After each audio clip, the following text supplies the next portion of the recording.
A new book on the Taoiseach has just hit the shelves, detailing Leo Varadkar's personal journey to leadership. We get a glimpse of the man behind the political mask. Yes, indeed. Joining us are the authors, former journalist and special advisor in the Department of Defence, Niall O'Connor, and deputy political editor with independent newspapers, Philip Ryan. Good morning to you, gentlemen. Morning, gentlemen. Thank you for joining us. We're looking at the book this morning. We're having a chat during the break. Niall, I'll come to you first. One of the first things that jumped out at me when I went through the notes on this book was that Leo's father, because these are the kind of things that we may not realise about Leo Varadkar, never hugged him. Yeah, that's right. Kind of, it's a thread throughout the book, and a kind of Leo's facade, and the fact that he's often seen as a bit cold and a bit difficult to know. And if you ask anyone in the Fine Gael party, people say they don't really know Leo. And what we do in the book, myself and Philip, go back to Leo as a child, and Ashok, his dad, makes it a quite extraordinary journey over from India.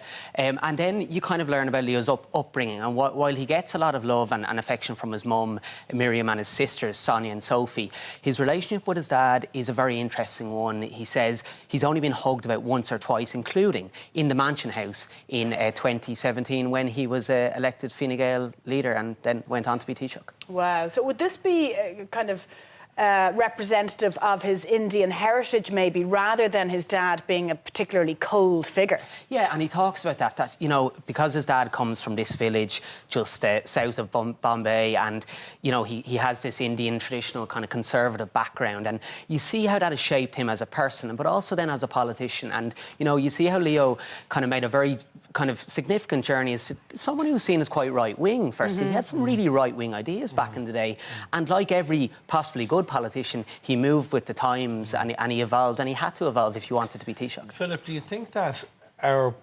public perception of him as, I said, as cold, maybe unapproachable, when you were researching him and you had some personal contact with him, is that true of the man, or did you paint a different picture in this book? Well, he'd be quite an enigmatic type of character, I think, and I don't think anybody really knows him. Well, some of his friends and family would know him, but what you find when we were researching the book, especially in his school days, he felt like an outsider himself. He obviously had a different name to most Irish kids, and he looked slightly different. His skin was a little bit darker, and he felt like an outsider. That's not to say that he was a complete loner or had no friends. He did have friends, but he always knew, there was always a part of him that knew he was different. And he's always a more academic type of child compared to any of his other pals.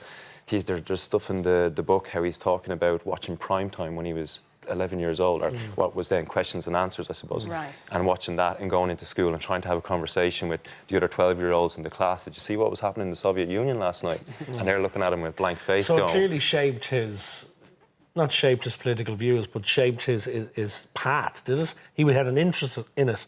From an early international affairs and current affairs from an early age. This is a guy who was sitting around his kitchen table, again, as an adolescent, even younger, 11, 12, discussing voting systems, the difference between voting systems in Ireland and England with his own dad. So like, he was immersed in it. He would credit his dad with his interest in politics. I was going to say, was that a family thing? Because quite often this is learned behaviour. You know, if your family aren't very political, it's unusual enough for one child to have, you know, a strong interest in it. Well, you know, he says the two things that were always discussed at the kitchen table were politics and medicine. And given that his parents, Ashok and Miriam, had their GP, which was in their house, Leo Varadkar's own sitting room was the waiting room for the GP surgery. So, you know, he didn't have the kind of normal upbringing like a lot of us would have had. He was sitting with patients who were going in to see Ashok for whatever ailment they had. So it was medicine and politics. And then the interesting thing where you read in the book is there's a bit of a conflict, actually. Leo says that he was very much pushed by his parents to go into medicine, when deep down he actually wanted to be a lawyer. And he actually went to Trinity College, and his first choice was law, but his points were upgraded, so he moved into medicine. But really behind it all was his desire to be a politician. And I mean, he ran in his first election when he was only 19 years of age in Mulhuddard and bombed. He only got a couple of hundred votes, but he was able to dust himself back down and get up again, and then secure some of the highest votes, you know, still to this day. His roots as well would have been quite conservative, wouldn't they? Oh, definitely. When he first considered joining politics, he considered joining the Progressive Democrats, who were probably the furthest right party we've ever had in this country. But he gave up on that idea and joined Fine Gael. But some of his earlier, more radical or conservative policies he was suggesting, like he was anti-abortion. This is the guy who brought an abortion referendum. He was even anti-marriage equality.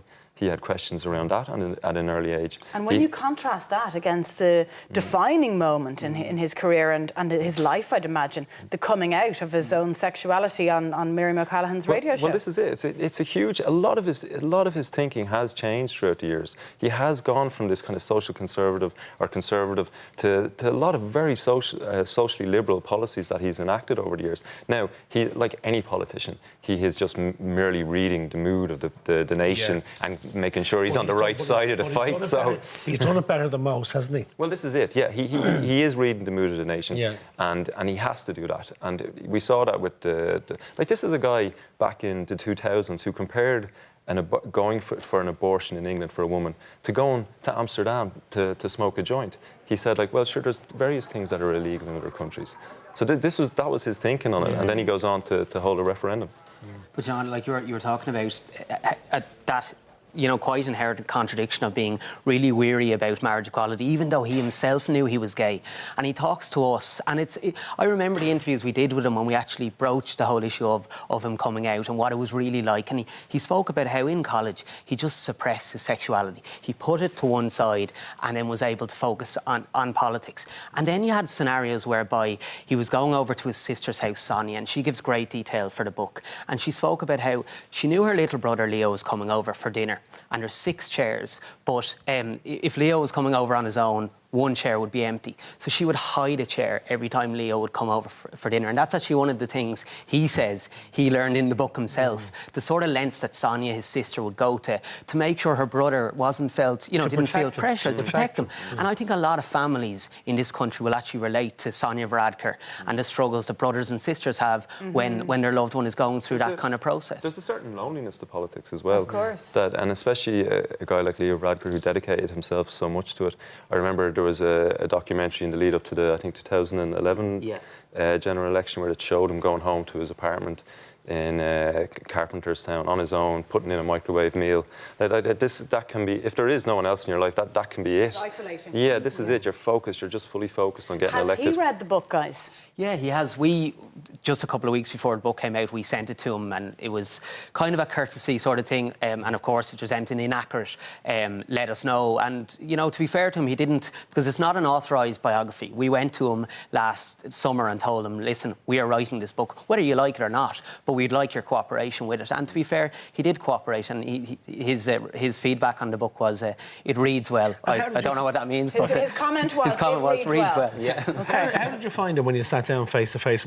Is he an affable kind of guy? I mean, questions are, is he a good Taoiseach? But when you sat in front of the guy, what impressions did you get of him about the man? He on a one-to-one situation, he can be very affable. And he can be quite open. And we were kind of surprised, I think, at times how open he was for someone. And when you're getting into talking to a guy about coming out or his relationship with his father, that transcends writing about politics that we were kind of usually used to. So it was eye-opening to see that he could be so relaxed and could actually open up about his personal life. What was the most interesting piece of information you learnt about Leo Varadkar in the whole process? I actually find kind of some of his political relationships, like his relationship with Enda Kenny, like we tell for the first time what really happened in the room when Enda and Leo came face to face. They had a barney about health, and the rest is history. Leo was either sacked or demoted from health. He left health, and no one really knew before kind of what happened between him and his predecessor, and that's a real kind of interesting relationship that goes throughout the book. You also see it then with the likes of Simon Harris. He talks about how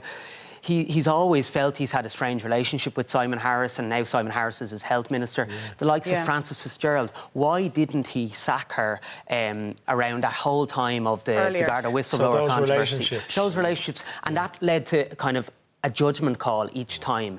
And Leo sometimes made the right call and sometimes he admitted himself that he didn't. Just on Enda Kenny, I think that one of the things that you can see through the book, how good Enda Kenny was to Leo Varadkar throughout his career. Even during the 2010 heave, when Leo Varadkar picked the wrong side against Enda Kenny had called him in before it went to a vote and said, look, Leo, I'm going to put you back in my front bench, even if you don't support me.